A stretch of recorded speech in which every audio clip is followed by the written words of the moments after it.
Hello and welcome to another episode of Raina Reads. This is the final part of the Murders in the Rue Morgue series, where we'll catch the killer and work out what's happened in the entire series. So if you haven't already watched the other videos, I'd suggest either reading or watching those, just so that you're up to date with everything that has already happened. And with that all out of the way, I hope you enjoy the final part. My friend Dupin was now certain that the murders in the Rue Morgue had been done by a wild animal of the jungle, the man-like animal known as an orangutan. The animal had escaped from its owner, he thought, and the owner was probably a sailor.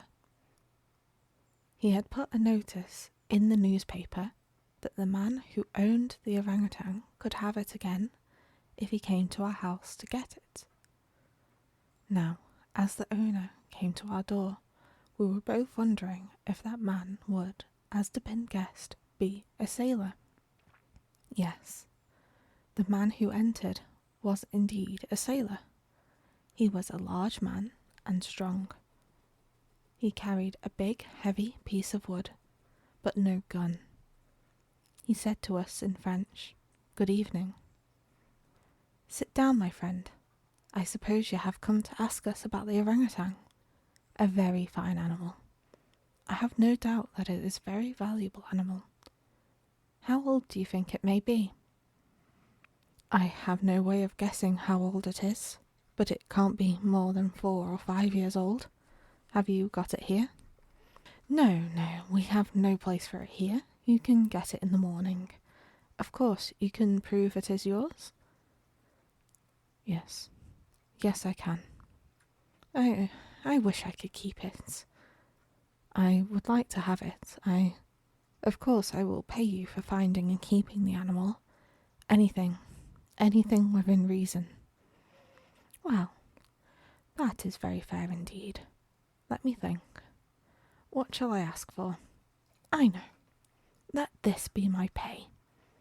Tell me everything you know about the murders in the Rue Morgue."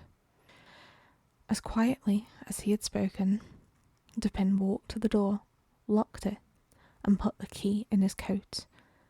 At the same time, he took a gun out of his coat and placed it on the table. The sailor's face had become red.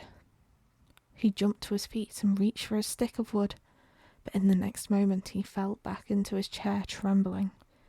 His face became quite white, bloodless. He spoke not a word. His eyes were closed. "My friend, you must not be afraid. We are not going to hurt you.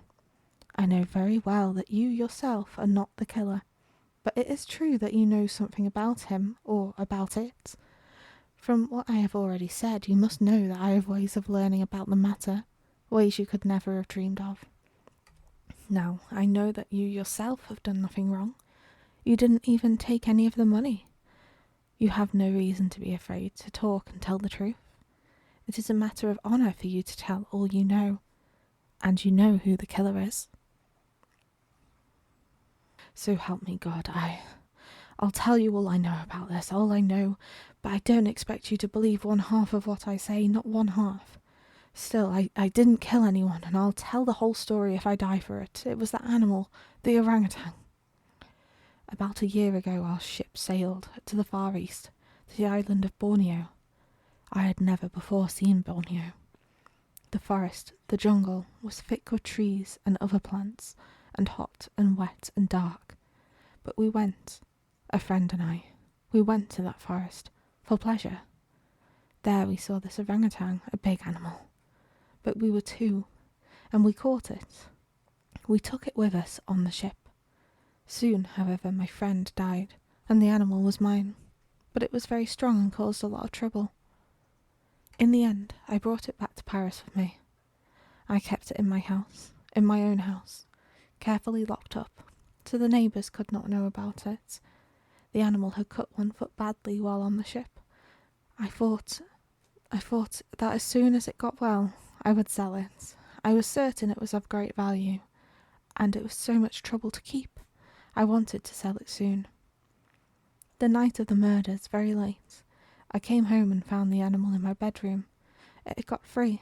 I don't know how. It held a knife in its hands and was playing with it. I was afraid. I didn't know what to do. When it saw me, it jumped up, ran out of the room and down the stairs. There it found an open window and jumped into the street. I followed, never far behind, although I had no hope of catching it again. The animal with the knife still in its hand stopped often to look back at me, but before I could come near enough to even try to catch it, the animal always started to run again. It seemed to be playing with me.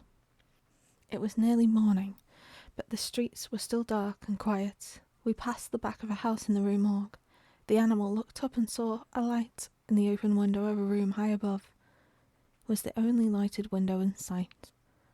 The animal saw the metal pole, went up it easily and quickly, and jumped into the room. All this didn't take a minute. I didn't know what to do. I didn't know what I could do. I followed the animal. I too went up the pole. As I am a sailor, it was easy for me. But the open window was far from the pole, and I was afraid to try and jump. I could see into the room, however. The other window was closed. The two women were sitting there with their backs to the windows. Who can guess why they were not sleeping at that hour of the night? A box was in the middle of the floor. The papers which had been in the box were lying around on the floor. The women seemed to be studying some of these. They did not see the animal, which was just standing there watching, the knife still in one hand. But the old woman heard it and turned her head and saw the animal there, knife in hand, and then I heard the first of those terrible cries. When the animal heard the old woman's cry, it caught her by the hair and slowly moved the knife before her face. The daughter, filled with terror, fell to the floor and remained there without moving, her eyes closed. The old woman continued to cry for help, screaming with fear. I think the animal now was as afraid as the old woman was. With terrible force, it pulled out a handful of hair, and when the woman, covered with blood, tried to run from it, the animal caught her again by the hair.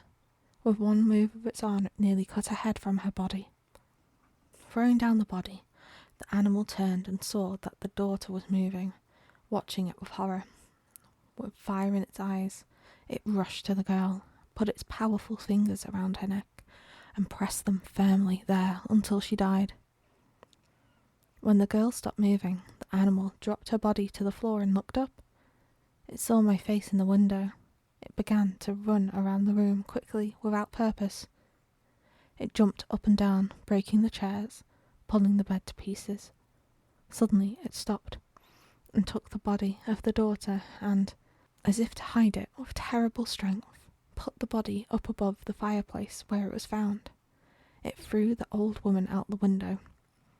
All this time I was hanging from the pole, filled with horror. It seemed I had lost the power to move. But when I saw the animal coming toward the window with the old woman's body, my horror became fear.